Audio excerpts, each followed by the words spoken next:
heard that your network is your net worth.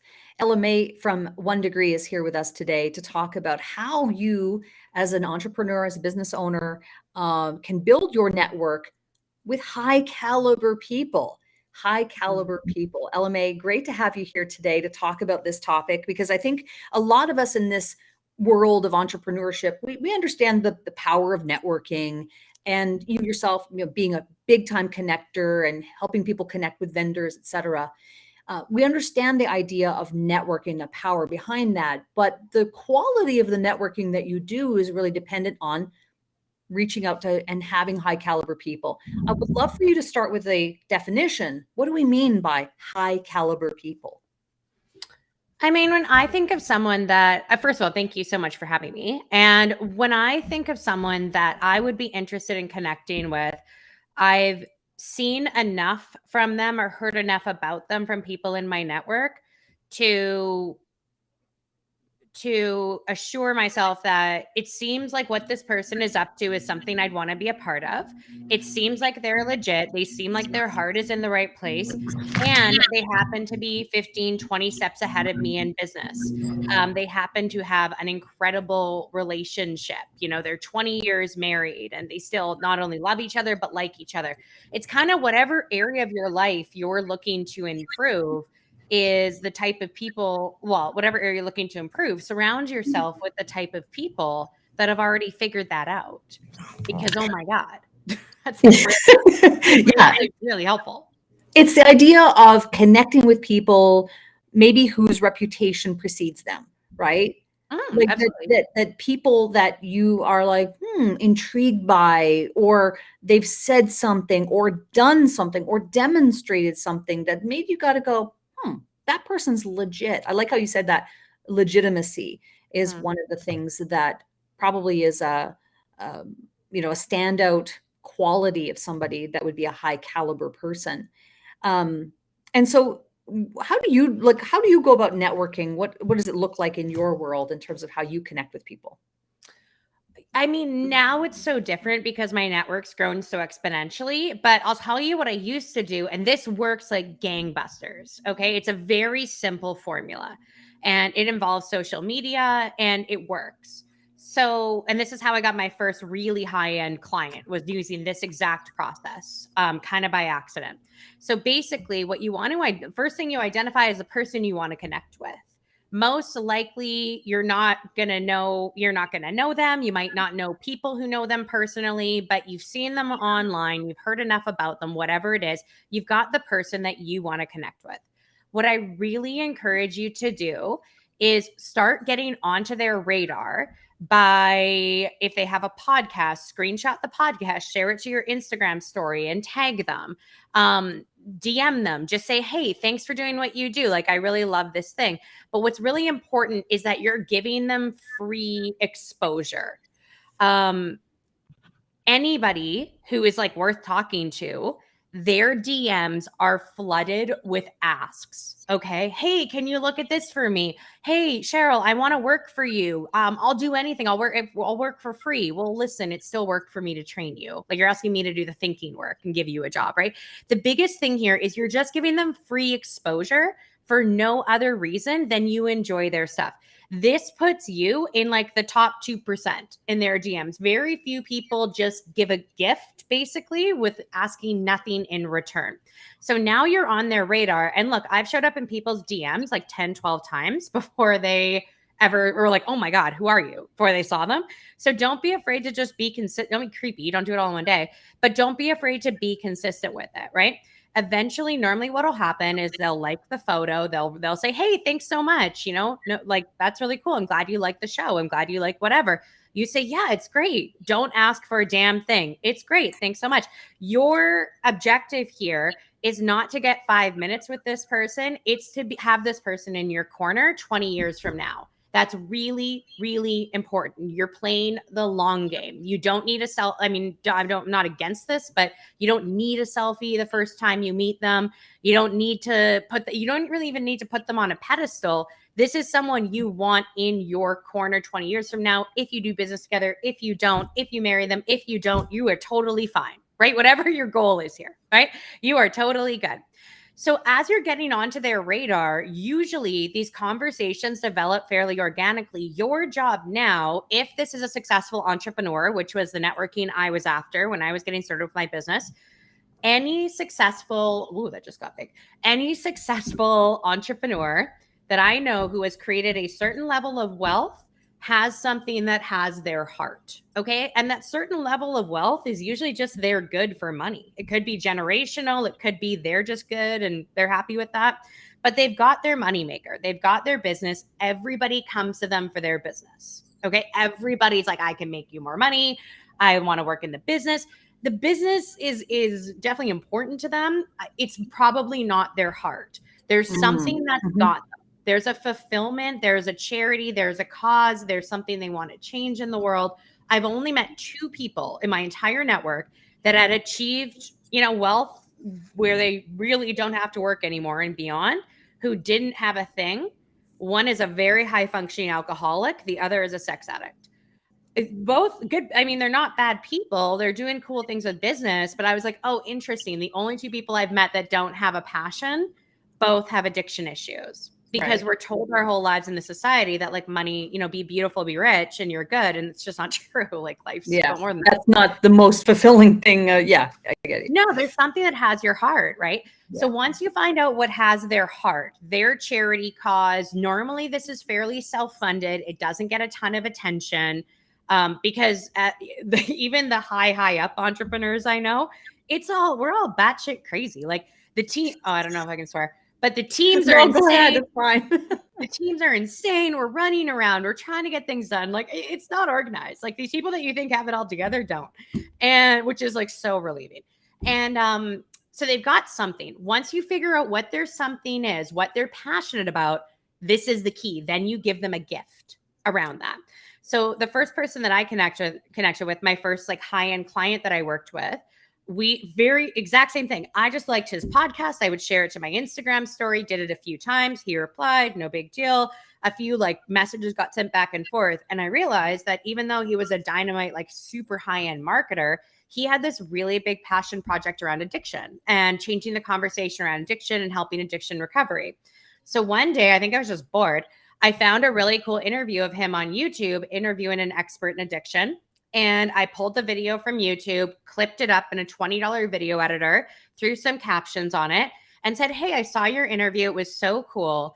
I can see that the nonprofit's not getting a ton of attention. I can, it's self-funded, etc. So here's like 6 cool clips from it that you can post. Give it to your team." I sent him a Google Doc. Post it on the channel. Have a good day. Has to be a straight gift, and you have to be totally okay if they just say thanks and walk away.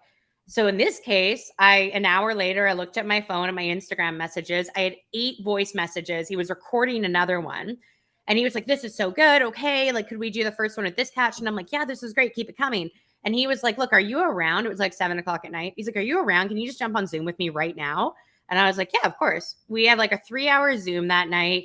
And he was like, "Look, I don't know really even where you had the idea for this, but what can we do together?" And this guy also happened to run a super high-end mastermind that's a $25,000 or $100,000 a year membership, minimum $1 million business. I'd been an entrepreneur like 8 months at this point, and he was such a sweetheart, like just so kind. He basically brought me into the mastermind. We did a little bit of work together, and he was just really kind. Like he almost positioned me as a member of the mastermind. Like I had a profile in the directory, so my whole network exploded. Because at any time I would meet with somebody from the mastermind, they'd be like, "Oh yeah, I met you in the mastermind." And I'd be like, "Actually, I was doing some work with them. I'm not actually a member," but they didn't care. They were like, "Oh, so you're doing, yeah, you're okay. Awesome."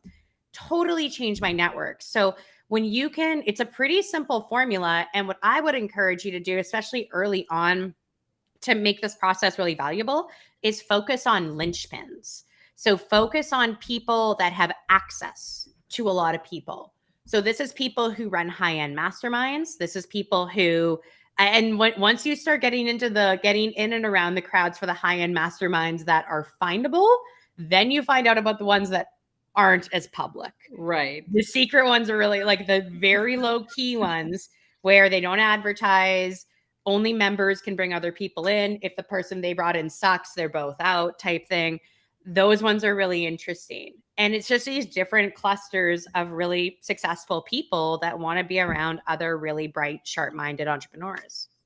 Well, it's coming right back to where you said, you're talking about what are high caliber people. And you said people who are legitimate, who have a good heart, who are 15 to 20 steps ahead of you, whose reputation precedes them, which does align to what you're talking about now, which is the people who are in masterminds are those people.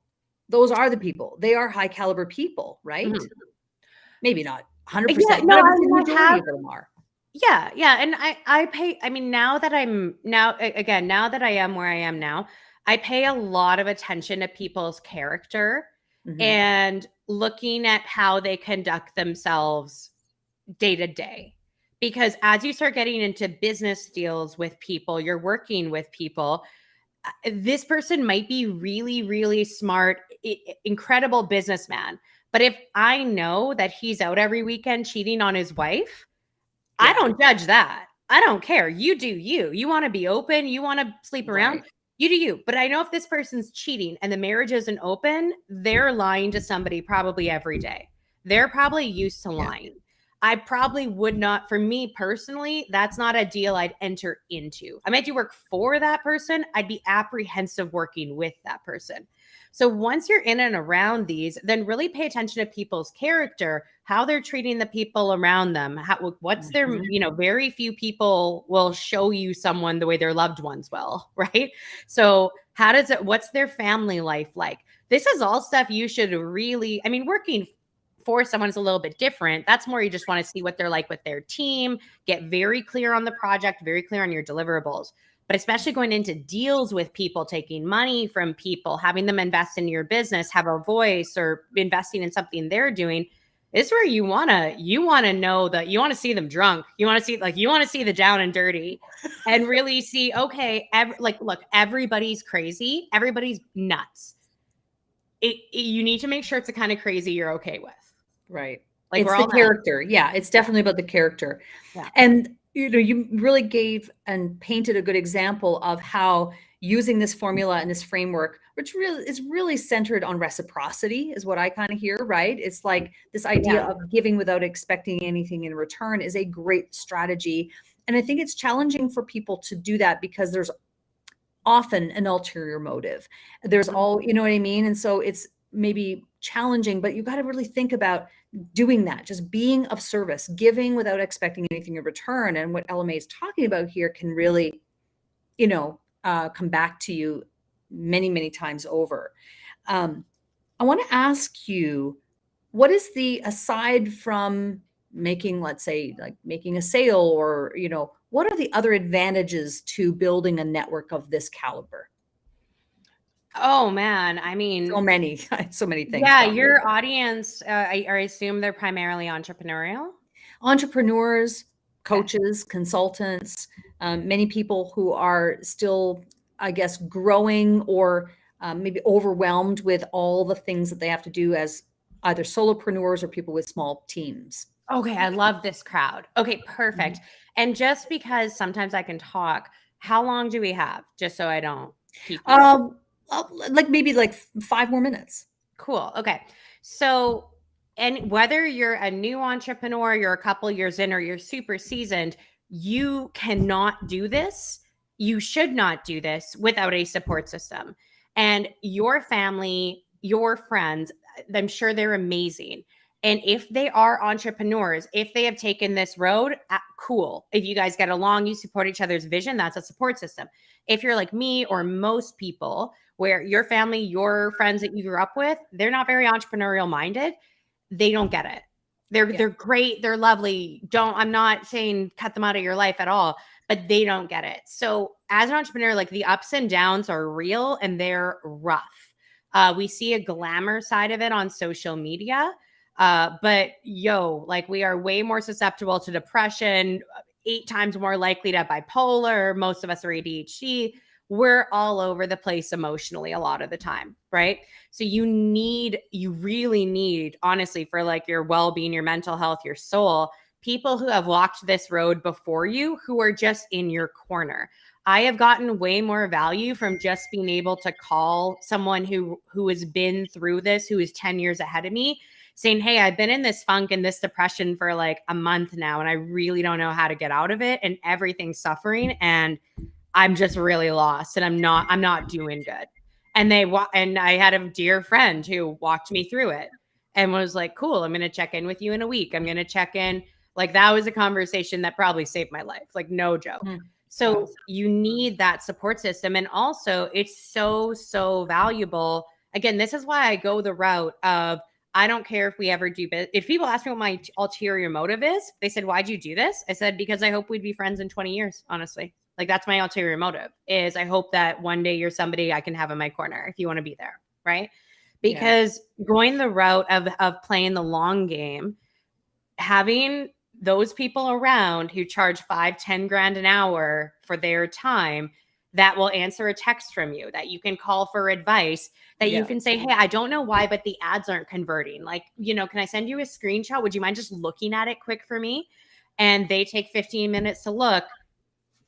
That will save you 45 hours, months. Like, I can't tell you how much time. Books, quick, we all say learn from other people's mistakes. Books, quick way to learn. This, way quicker. Get in with the right crowd. I love what you're saying here, because this is actually, it's very aligned to a lot of the things that I talk about when I teach this process, like of how to like launch a video podcast. I'm often telling people the value in creating you're building your network in the early stages of the development of your, let's say, show in this case, is really the values in the network that you're building. Yeah. Right? Because you could, like you said, you could be able to, depending on your network, you may be able to call somebody up who normally charges $5,000 an hour and pick their brain for 10 minutes. But that's only going to happen if you have been the first person to be the giver without asking for anything in return first. So it's really, really a key component of this idea of profitability and what the definition of that is, and really the new definition of wealth, which I've had Dame Doria Cordova on this show talking about the new definition of wealth. It's exactly aligned to what you're describing. So I couldn't agree with you more. I think this is exactly what people need to hear. And building your network with high caliber people is beneficial to you in a multitude of ways, but you've got to be a giver. You've got to be thinking about giving without asking for anything in return in the outset. One of the things that we do on the show is we have a segment called Stop Marketing Like It's 1999. So I would love to ask you, what is a tip, tool, tactic, or technique that's working to help you market for yourself today? Using social media to get in the door, and then taking that relationship offline as effectively and as quickly as is appropriate. Not like as quickly as possible, but like as quickly as is appropriate. My whole goal with the conversation is to jump on a Zoom with that person, meet up with that person at a mastermind or an event or whatever it could be. Yeah. I like that distinction, as appropriate, as opposed to as quickly as possible, because appropriateness is a really key component to that. You want to see you want to see a good person do bad things, rush them. It's not fun. Yeah, true. Yeah. True. Follow the flow of the conversation, make sure it's appropriate, there's a lead, etc. But get onto a Zoom call, shoot them up, call them, meet up somewhere, whatever. It could be safe. Don't fly anywhere when you don't know people.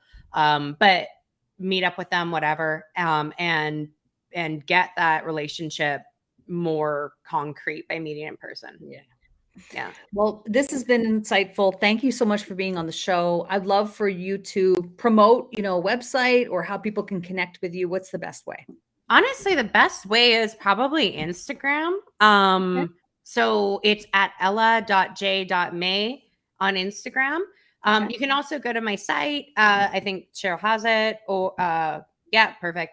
And there's a contact form there. I think you can actually book in for a consult call if you want to on the site still.